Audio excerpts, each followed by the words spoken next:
ইয়াউমা ইয়াফিরুল মারউ মিন আখি, মানুষ তার ভাই দেখে পালাবে। আমি নিজের সাথে মিলালাম, আমার ছোট ভাইকে দেখে আমি পালাবো? আমাকে দেখে সে পালাবে?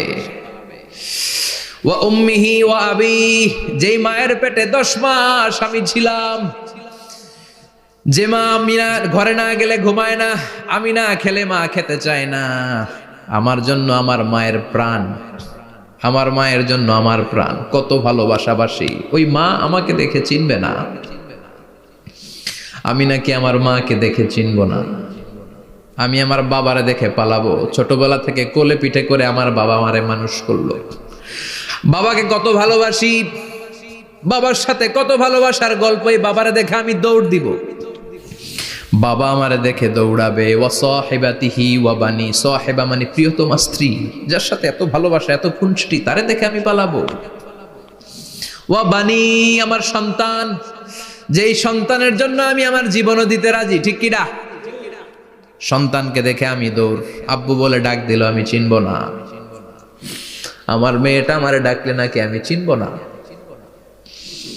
আমার মেয়েও আমারে চিনবে না। ইয়াউমা ইয়াফিরুল মারউ মিন আখিহি ওয়া উম্মিহি ওয়া আবিহি ওয়া সাহিবাতিহি ওয়া বানিহি লিকুল্লি ইমরিইম মিনহুম ইয়াউমাইযিন শাআনুন ইউগনিহি। বিশ্বনবী বললেন, আয়েশা, সেদিনটা আজকের দিনের মতো নয়, ভয়ঙ্কর একটা দিন হবে। বাবা ছেলেরে চিনবে না, ছেলে বাবার চিনবে না, মা তার মেয়েরে চিনবে না, মেয়ে তার মারে চিনবে না। মা আর মেয়ের ভালোবাসার চেয়ে বড় ভালোবাসা হতে পারে? বাবা ছেলের ভালোবাসার চেয়ে বড় ভালোবাসা? স্বামী স্ত্রীর ভালোবাসার চাইতে বড় ভালোবাসা দুনিয়ায় আছে? স্বামী স্ত্রীরে চিনবে না, স্ত্রী স্বামীকে চিনবে না,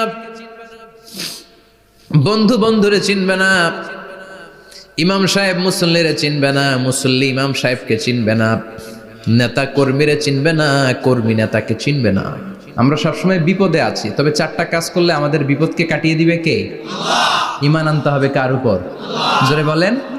ঈমানের পথে অবিচল থেকে আমার মরণ যেন হয়, ঈমানের পথে অবিচল থেকে আমার মরণ যেন হয়। তোমারই কাছে মিনতি আমার, তোমারই কাছে মিনতি আমার, মহামহিম দয়াময়,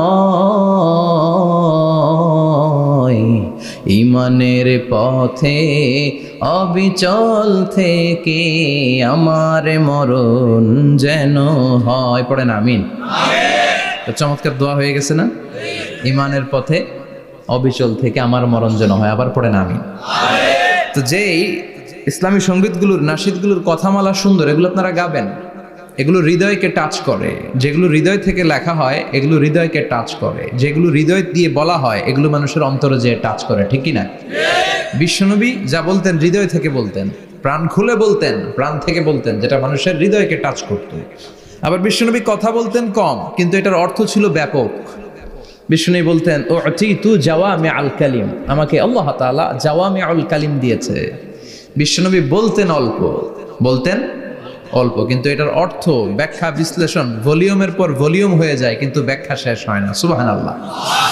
আবার বিশ্বনবী বলতেন, নুসিরতু বির-রা'বি মাসিরাতা শাহর, আমি যে এলাকায় দাঁড়িয়ে থাকি এলাকার ডানে বায়ে সামনে পেছনে 1 মাসের দূরত্বের রাস্তা পর্যন্ত ওই জায়গায় কোনো কাফের দাঁড়িয়ে থাকলে আমার ভয়ে তার অন্তর থার থার করে কাঁপে। ভয় দিয়ে বিশ্বনবীকে আল্লাহ তাআলা সাহায্য করেছেন। 1 মাস ডানে বায়ে সামনে পেছনে 1 মাসের দূরত্বের ভেতরে যদি কোনো কাফির মুশরিকদের আন্ডা বাচ্চাও থাকে, যত দূরেই থাকুক, বিশ্বনবীর ব্যাপারে তার অন্তরে ভয় আর ধুকধুকানি শুরু হয়ে যায়। সুবহানাল্লাহ পড়েন। এজন্য আমরা বিপদ কাটাতে পারবো না যতক্ষণ না ঈমানদার না হতে পারি। পাক্কা ঈমানদার হতে হবে। ওয়ালা তালবিসু ঈমানাহুম বিযুলমিন, তোমাদের ঈমানকে জুলুমের সাথে মিশ্রিত করো না। জুলুম মানে শিরক, শিরকের সাথে আমাদের কোনো সম্পর্ক নাই। ঈমান হতে হবে পাক্কা ঈমান। ঈমানের সাথে যদি শিরক ঢুকে, ওটা কি পাক্কা ঈমান হয়? খালিস ঈমান হয়? মসজিদে যে নামাজও পড়েন, মাজারে যে সেজদাও দেন, এরকম আছে না নাই? মসজিদে যে আল্লাহর কাছে চায়, মাজারে যে বাবার কাছে চায়, আছে না নাই? মসজিদেও দান করে, আবার মাজারে যেও দান করে, আছে না নাই? না, আপনার এই ডবল স্ট্যান্ডার্ডকে থামিয়ে দিতে হবে, এটাকে ব্রেক করে ফেলতে হবে। আপনি চাইবেন শুধু একজনের কাছে, তিনি কে? বিশ্বনবী বলতেন, ইদা সাআলতা ফাসআলিল্লাহ, যখন চাইবা আল্লাহর কাছে চাও। হাত পাতবেন কার কাছে? ওয়া ইদা ইসতাআনতা ফাসতাইন বিল্লাহ, সাহায্য যদি চাও একমাত্র কার কাছে যাবা? আমাদেরকে সাহায্য করতে পারে কে? বিপদে পড়লে উদ্ধার করতে পারে কে? কবরে মাজারে পড়ে থাকা ব্যক্তি আমাদের উদ্ধার করতে পারে? কথা বুঝতেছেন তো? সহজ না কথাটা? এতজনের কাছে যাওয়া যাবে না, এতজনের কাছে মাথা নোয়ানো যাবে না, নোয়াবো এক জায়গায়, তিনি কে?